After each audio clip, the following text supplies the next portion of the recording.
J'ai envie de te partager les habitudes qui m'ont permis de devenir celle que je suis aujourd'hui et notamment devenir cette healthy girl comme on entend un peu partout. Avant de commencer à partager mes habitudes, j'aimerais déjà te partager qu'est-ce que c'est pour moi être une healthy girl entre guillemets. Déjà en anglais, en français ça veut dire femme saine du coup si jamais. Et qu'est-ce que c'est? Qu'est-ce qu'on met derrière le terme sain? Ça veut pas dire manger des brocolis tous les jours, faire du sport 7 fois par jour, 7 fois par semaine, c'est mieux, parce que 7 fois par jour ça va être compliqué. Ou quoi. Pour moi, être une healthy girl, c'est être une nana qui se sent bien dans sa tête et dans son corps, qui n'a pas forcément de pression et qui se sent à l'aise, qui se sent alignée avec ce qu'elle fait, qui ne se prive pas et qui n'a pas l'impression d'en faire trop, d'être sans arrêt épuisée mentalement ou physiquement. Voilà, c'est clairement ça pour moi être une healthy girl. Et c'est pas être la fit girl, la meuf la plus fit du monde, manger des haricots et des brocolis tout le temps et tout. C'est vraiment un équilibre sans privation. J'aime beaucoup le terme équilibre et je trouve qu'il fait vraiment sens dans ça. Et du coup, let's go pour te partager les 7 habitudes qui m'ont permis de devenir cette healthy girl. Du coup, l'habitude numéro 1, ça va être une alimentation équilibrée. On retrouve ce terme d'équilibre. Donc, ça va être vraiment de manger 80% du temps de manière saine et 20% du temps de manière comme j'en ai envie. Pour ça, je me prépare mes menus à l'avance. C'est clairement un truc qui a été littéralement game changer pour moi. C'est-à-dire que le dimanche soir, je fais mes menus. Je note ce qu'on va manger pour la semaine et ensuite je vais faire mes courses en fonction de ça. Je fais ma liste de courses en fonction de ça. Ça veut dire que finalement, j'ai jamais rien à manger dans mon frigo qui est unhealthy ou quoi, puisque j'ai exactement ce que je dois manger dans la semaine. Donc c'est vraiment prévu. Et il y a aussi jamais de jour où je vais me dire putain qu'est-ce qu'on mange ce soir, parce que bah c'est prévu aussi. Je sais ce qu'on va manger ce soir et du coup c'est beaucoup plus facile dans ma tête. Ça laisse pas de place à l'imprévu et de place à il y a rien à manger, je vais me faire un plat de pâtes au pesto. C'est pas unhealthy et c'est ok de temps en temps, mais c'est pas ok de le faire hyper fréquemment quoi. Pour moi en tout cas. Attention, je vous partage ce qui a marché pour moi et ce que j'estime pour moi être healthy, unhealthy et pas encore une fois dans un truc de jugement ou de vous devez faire ça, vous devez être comme ça, on est d'accord. Hein. Du coup, voilà, moi ça a vraiment été quelque chose qui a changé mes habitudes de vie. Passé un temps, on cuisinait même le dimanche soir, donc c'est-à-dire qu'on faisait vraiment un max de repas pour la semaine, pour le début de semaine en tout cas, et comme ça, milieu de semaine, on refaisait ce qu'on avait à faire pour la fin de semaine. Donc ça, c'est vraiment un gain de temps. En plus, on travaille à la maison et souvent, on se laisse vachement avoir en mode ah bah ça va, on fera le lundi midi et en fait, ben du coup, tu coupes la moitié de ta journée pour cuisiner quoi. Donc non, ça va pas. Donc vraiment alimentation équilibrée, on essaye de répartir son assiette de manière équilibrée aussi et on équilibre sur la journée.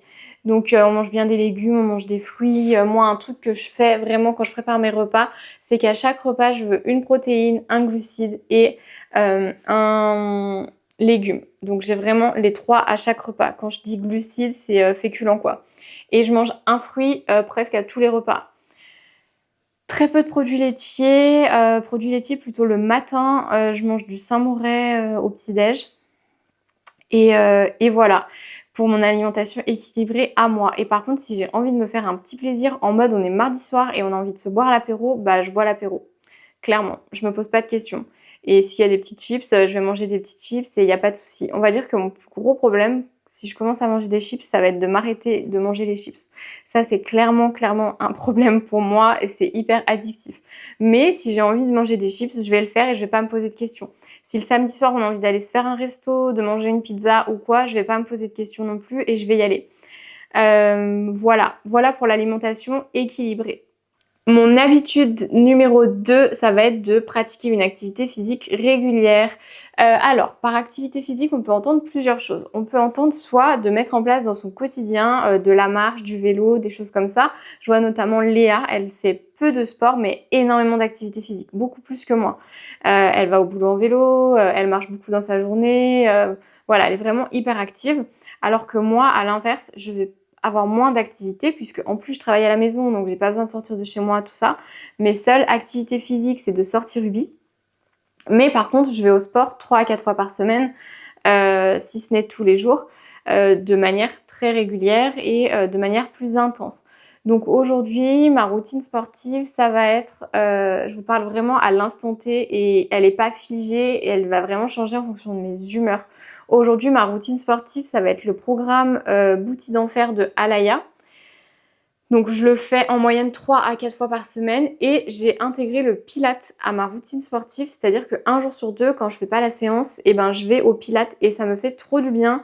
C'est hyper léger et en même temps ça travaille de ouf. Et vu que c'est un cours collectif, tu te poses pas de questions, tu fais ce qu'elle te dit et voilà. Et j'adore ce côté, c'est intense mais en même temps c'est une forme de lâcher prise complet et j'adore. J'ai vraiment beaucoup accroché avec ça.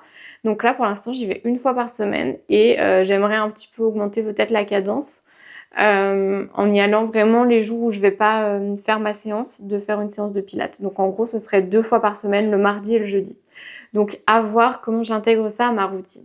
Là si j'ai pas pu y aller plus c'est parce que j'avais d'autres choses à faire, d'autres rendez-vous ou quoi et j'ai pas envie de me priver d'autres choses parce qu'il y a cours de pilates ou quoi. Donc voilà un petit peu. Après, si tu commences et que tu as envie de commencer le sport tranquillou, moi j'ai clairement commencé avec la course à pied. C'est vraiment mon dada. En ce moment, j'en fais plus parce que mon cadre de vie ne me le permet pas et c'est assez compliqué. J'habite dans une région où c'est très montagneux, beaucoup de vallées, tout ça. Et moi, j'aime pas courir sur ce genre de terrain. Euh, Moi, j'aime courir sur le goudron, j'aime courir sur du plat plutôt, et je suis pas du tout quelqu'un de traileuse en fait. J'aime pas ça. Ça me plaît pas, donc c'est vrai que c'est assez difficile. Ici, il y a beaucoup de chemins, c'est un énorme terrain de jeu niveau trail, mais c'est pas quelque chose qui me botte. Donc la course à pied, je l'ai laissée de côté temporairement, mais clairement, je reviendrai dessus bientôt. Du coup, pour te donner quelques conseils, si tu veux te lancer dans la course à pied, j'ai commencé autour d'un stade. Je faisais un quart du stade en courant et le reste en marchant. Donc vraiment, vraiment, on vient tous de très loin. Aujourd'hui, je suis capable de courir 21 km, mais ça n'a pas toujours été le cas.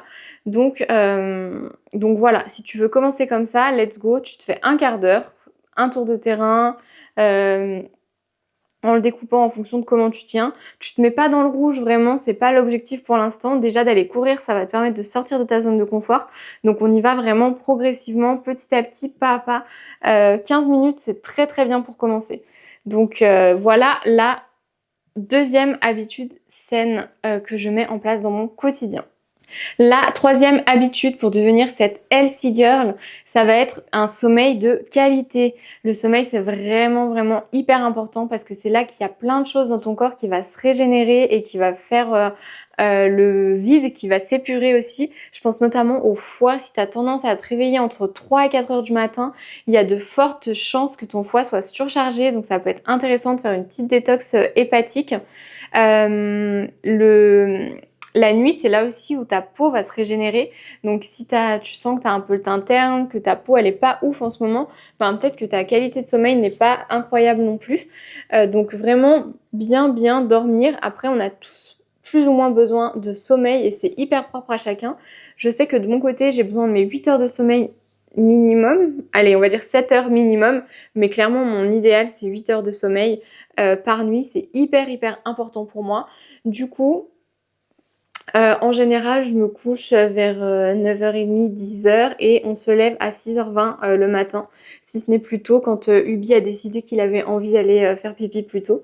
Mais voilà, 6h20 et du coup on est assez réglé là-dessus et donc finalement même les week-ends c'est à peu près ces horaires-là. Mais vraiment on le sent quand on dort pas hyper bien, on est beaucoup moins productif, beaucoup moins à fond dans notre journée et c'est hyper important. C'est ça aussi qui va te permettre de mieux tenir tes séances de sport, qui va te donner envie de bien manger. C'est vraiment un combo gagnant, c'est vraiment un équilibre comme je le disais plus loin. Et c'est vraiment l'ensemble de tout ça qui va faire que tu vas te sentir bien. C'est pas juste, ok, bah, je vais dormir 10 heures par jour, mais par contre, je vais manger de la merde. Ça va pas marcher. C'est vraiment un ensemble d'habitudes que tu vas mettre en place et qui va te permettre de changer, d'actionner un changement. Donc voilà pour cette habitude.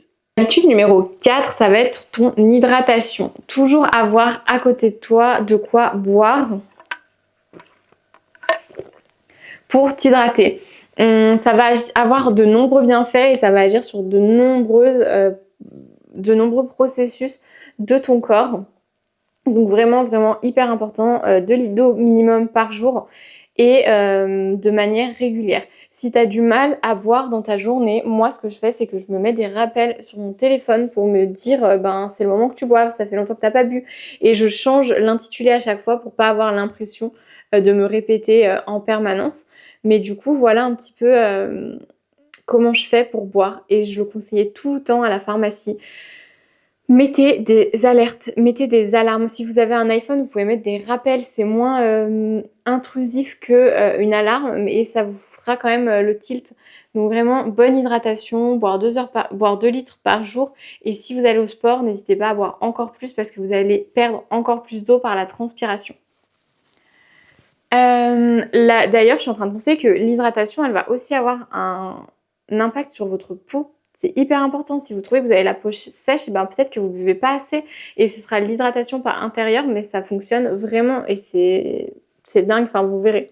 L'habitude numéro 5 pour moi, ça va être une routine de soins au niveau de ma peau parce que c'est hyper important pour moi. Ça me fait me sentir bien dans mon corps. Le fait de voir que j'ai une belle peau, tout ça, donc c'est vraiment pour moi une habitude importante. Du coup, pour ça, j'ai une routine de soins le matin et une routine de soins le soir. Le matin, je vais d'abord me laver le visage uniquement à l'eau. Ensuite, je vais nettoyer mes petits yeux avec du sérum physiologique plus gouttes hydratantes. Et ensuite, je vais venir mettre un contour de l'œil, un sérum et une crème hydratante. Basique, mais voilà, je fais ça tous les matins. Et le soir, je me nettoie le visage avec une mousse nettoyante cette fois. Si je suis maquillée, je me démaquille d'abord à l'huile, ensuite mousse démaquillante et ensuite nettoyage des yeux au sérum physiologique, goutte hydratante, sérum, contour de l'œil et sérum. Et je mets pas de crème le soir parce que je ressens pas le besoin, j'ai pas ma peau qui tire ou quoi. Donc uniquement sérum le soir. Et voilà. Ça, c'est vraiment quelque chose que je fais tout le temps depuis 2015. Avant 2015, j'avais aucune routine de soins. Mais quand j'ai commencé mon BP préparatrice en pharmacie, j'étais dans une pharmacie où il y avait une esthéticienne et elle a été vraiment de trop bons conseils et je vois clairement une différence sur ma peau. Alors encore une fois, c'est un tout forcément. Depuis, je mange mieux, je bois moins d'alcool, je bois moins de sucre, donc j'ai un teint qui est beaucoup plus éclatant, j'ai pas de boutons, tout ça.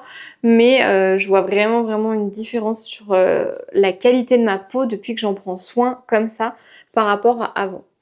Voilà du coup l'habitude numéro 5 que vous pouvez mettre en place. N'hésitez pas à aller en pharmacie pour vous faire conseiller, pour choisir vos produits. Là comme ça, 2-3 marques que moi j'aime beaucoup. Il y a Vichy. Moi ma crème de jour de tout le temps c'est une Vichy. Ensuite il y a La Rosée qui est hyper accessible et qui est assez cool en termes de texture, en termes de composition et en termes de prix. Et sinon je suis une grande fan de Nuxe. J'adore Nuxe, j'adore leur odeur. Elle n'est pas toute au monoï de ouf, mais vraiment tous leurs produits ils ont une similitude et ils essayent de se diversifier aussi un peu pour celles qui n'aiment pas justement ces odeurs un peu trop forte. Voilà pour l'habitude numéro 5. L'habitude numéro 6, ça va être de prendre soin de ta santé mentale parce que là, on a beaucoup parlé de physique. Bien entendu, tout ce que tu vas mettre en place, l'alimentation, l'hydratation, le sport, ça va agir sur ta santé mentale parce que ça va avoir de nombreux bienfaits. Mais je t'invite aussi à vraiment prendre soin de ta santé mentale. Comment ça se passe? Eh bien, ça va se passer par des activités qui vont venir apaiser ton mental. Ça peut être la méditation, la respiration, ça peut être l'écriture, ça peut être le coloriage, mais ça peut aussi être le coaching, de venir aller travailler ton mental, ça peut être la psychothérapie, de venir parler avec quelqu'un de tes problèmes, de ce que tu ressens, ou peut-être que tu n'as pas l'impression d'avoir de problème aujourd'hui, mais en tout cas de parler, juste d'évacuer, de faire sortir. C'est marrant parce que j'ai commencé justement une psychothérapie il y a 2 semaines et elle me dit on va boire quand on a soif, on va aux toilettes quand on a envie d'aller aux toilettes et on va chez le psy quand ta santé mentale elle a explosé, que ça va plus, que le mal il est déjà là en fait. En fait on attend toujours de ressentir quelque chose avant d'aller faire quelque chose. C'est dingue. Et finalement on nous dit que quand on a soif, c'est déjà qu'on est déshydraté. Donc c'est pour ça que je vous invite à venir boire toutes les heures, à vous mettre une alarme pour pour ne jamais entraîner une déshydratation de votre corps, donc de boire avant que vous ayez soif. On va aussi aller aux toilettes avant de ne plus pouvoir se retenir. Donc pourquoi attendre que sa santé mentale explose avant d'en prendre soin? Du coup, vraiment, je vous invite à commencer un travail sur vous-même, un travail sur votre intérieur, sur qui vous êtes vraiment, sur ce que vous aimez et sur qui est-ce que vous avez envie de devenir. Essayez d'aller vous questionner, de creuser, d'échanger avec des personnes qui sont professionnelles dans le domaine. N'hésitez pas à laisser un petit commentaire ou à m'écrire en message privé sur Insta pour qu'on échange. Je suis là pour ça aussi et il n'y aura aucun souci pour moi, je serais même ravie. Donc voilà, prendre soin de votre santé mentale, c'est vraiment mon conseil numéro 6 et c'est peut-être celui que j'aurais dû mettre en numéro 1 parce que pour moi, c'est ça qui a changé ma vie en fait. C'est de prendre soin de ma santé mentale qui m'a donné envie de mieux manger, de faire du sport, de me booster parce que je savais pourquoi je le faisais, parce que je savais ce qui me motivait et le pourquoi en fait. Donc prendre soin de sa santé mentale. Et enfin, l'habitude numéro 7, ça va être d'avoir des relations saines. Donc si jamais tu l'as pas encore vu, la vidéo d'il y a 2 semaines, ou de la semaine dernière même, elle parlait des relations toxiques, donc n'hésite pas à aller la visionner. Mais du coup, préserver des relations saines, entretenir de bonnes relations, ça va te permettre de devenir cette healthy girl, cette nana qui a confiance en elle, qui se sent bien dans sa vie et voilà, qui est épanouie. Parce que le fait que tu aies des relations saines, tu vas avoir autour de toi des personnes qui sont positives, qui t'encouragent, qui te soutiennent, qui te boostent, qui t'apportent de l'énergie positive. On dit qu'on est la moyenne des 5 personnes qu'on côtoie le plus. Donc regarde autour de toi, est-ce que c'est de ces personnes à ces personnes que tu as envie de ressembler? Est-ce que c'est elles qui t'inspirent, qui te font vibrer, qui t'animent? Ou est-ce que c'est d'autres personnes? N'hésite pas à, c'est difficile, mais à changer de cercle. À t'entourer de personnes qui t'inspirent, qui te font vibrer et qui s'approchent de celles que tu veux devenir pour vraiment être dans cette bonne énergie, dans cette bonne dynamique. C'est hyper important. De mon côté, je me suis séparée entre guillemets, j'ai laissé partir plusieurs amitiés parce que elles correspondaient pas à celles que je voulais être, à qui je voulais devenir et on n'était plus alignés, on n'était plus sur les mêmes valeurs. Questionne-toi sur tes valeurs et est-ce que ces personnes ont toujours les mêmes valeurs que toi? Elles les ont eues à un moment donné et c'est pour ça que tu as connecté avec elles, mais peut-être qu'aujourd'hui c'est fini. Peut-être qu'aujourd'hui vous n'avez plus les mêmes valeurs. Donc vraiment, essaye de te questionner autour de ça, c'est hyper important pour préserver des bonnes relations justement et des relations saines. Voilà pour les 7 habitudes qui te permettront de devenir cette healthy girl. Si tu as des remarques, si tu as des questions, si tu as envie d'échanger avec moi sur ce sujet, n'hésite pas à laisser un petit commentaire, à liker la vidéo si elle t'a plu et tu peux aussi m'envoyer un message sur Instagram, je serai ravie d'y répondre, de répondre à toutes tes questions. Et voilà pour moi, je te souhaite une belle journée et je te dis à très vite.